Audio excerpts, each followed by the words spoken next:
Assalamualaikum warahmatullahi wabarakatuh. Halo semuanya, sebelumnya izin Uni dan kawan-kawan semua, kami dari kelompok yang dimana kami memilih soal nomor 5 dari soal yang sudah dibagikan sebelumnya. Oke, sebelumnya perkenalkan di kelompok kami beberapa anggota, saya sendiri Eka Meilanita Putri dan rekan saya Wanita Inas, Mata Setiani, Monika, Dita Diulastri. Nah, jadi kami akan tugasnya itu membuat presentasi video. Tanpa lama-lama, yuk kita bahas. Jadi pada soal ini menggunakan uji McNemar.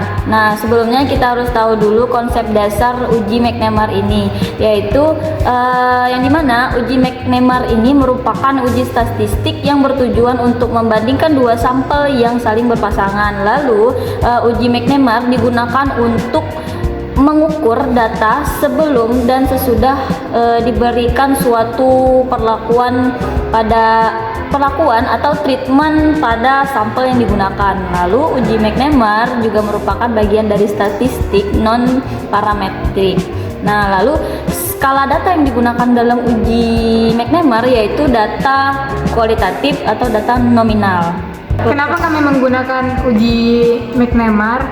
Karena data yang dianalisis oleh orang yang sama yang diukur dua kali, yaitu sebelum dan sesudah penyuluhan, dengan jawaban yang hanya memiliki dua kategori. Dan uji ini menurut kami sangat cocok untuk soal tersebut karena bisa melihat apakah ada terjadi perubahan signifikan terhadap respon tersebut, karena fokusnya adalah membandingkan jumlah orang yang mengalami perubahan kategori. Selain itu, uji T-square biasa tidak sesuai untuk data berpasangan, sehingga uji McNemar ini yang menjadi pilihan tepat untuk kami. Nah, jadi selanjutnya soal tersebut akan didemonstrasi ke SPSS. Nah, di sini saya akan mendemonstrasikan ke dalam bentuk SPSS dari soal tersebut. Pertama, kita masuk dulu ke Excel. Nah, saya sudah menambahkan data sebanyak 30 data seperti dari soal tersebut. Di sini kan ada nomor respon, sebelum dan sesudah. Dalam sebelum dan sesudah ini terdapat angka 2 dan 1 karena itu merupakan kode untuk memudahkan kita memasukkan ke dalam SPSS. Dari kode 1 ini artinya untuk menunjukkan memberikan makanan tinggi protein pada balita, dan untuk kode 2 artinya untuk menunjukkan tidak memberikan makanan tinggi protein pada balita. Nah, berdasarkan hasil uji McNemar, K0 ini terdapat perbedaan jumlah orang tua yang memberikan makanan tinggi protein pada balita sebelum dan sesudah dilakukan penyuluhan. Nah, untuk HA artinya tidak terdapat perbedaan jumlah orang tua yang memberikan makanan tinggi protein pada balita sebelum dan sesudah dilakukan penyuluhan. Ketentuan hasil uji McNemar sendiri yaitu jika sig kurang dari 0,05 maka H0 ditolak dan HA diterima. Lalu jika sig lebih dari 0,05 maka H0 diterima dan HA ditolak. Lalu selanjutnya kita akan copy dulu 30 data tersebut.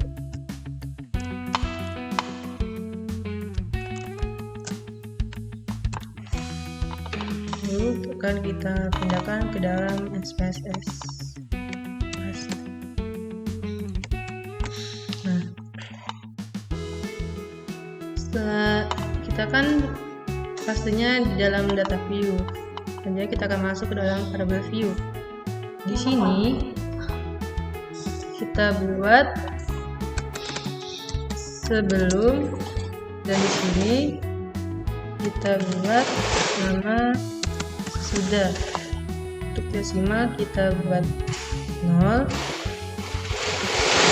Variable bisa kita buat non kita buat kode di sebelum untuk kode 1, yaitu memberikan makanan tinggi protein. Kode 2 kita buat tidak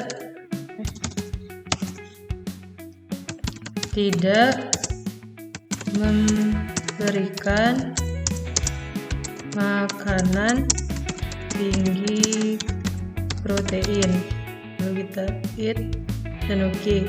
Nah, untuk di sesudah juga kita buat kodenya biar sama. Kode 1 kita buat memberikan makanan tinggi protein. Lalu untuk kode 2 kita buat tidak memberikan makanan tinggi protein, lalu dan oke. Di align kita buat dalam bentuk center, lalu di measure kita buat dalam bentuk nominal. Nah, kita kembali ke data view. Sudah berubah kan? Dari kode 1 memberikan makanan tinggi protein dan kode 2 tidak memberikan makanan tinggi protein. Selanjutnya kita masuk ke analyze, lalu ke non-parametric test, legacy dialogs, dan ke relate samples. Nah, untuk sebelum kita pindahkan ke variabel 1, untuk sesudah kita pindahkan ke variabel 2. Karena kita menggunakan uji McNemar, kita centang McNemar, lalu oke. Dan ini hasilnya.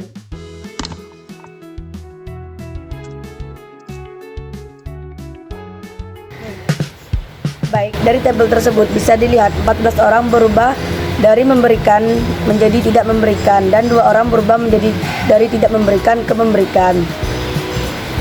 Ini berarti hasil tersebut mengalami ketimbangan besar dari mayoritas perubahan justru ke arah yang lebih buruk.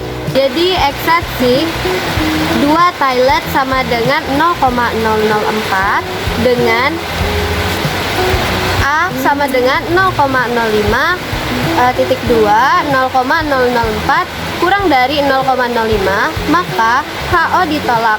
Artinya ada perubahan perilaku secara signifikan antara sebelum dan sesudah penyuluhan, yaitu terdapat perbedaan perilaku orang tua dalam memberikan makanan tinggi protein kepada balita sebelum dan sesudah penyuluhan.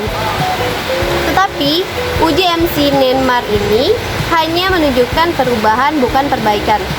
Namun ketika melihat arah perubahannya, jumlah responden yang beralih dari memberikan makanan tinggi protein menjadi tidak memberi justru lebih besar, yaitu 14 orang dibandingkan yang mengalami peningkatan, yaitu 2 orang saja. Dengan demikian, meskipun uji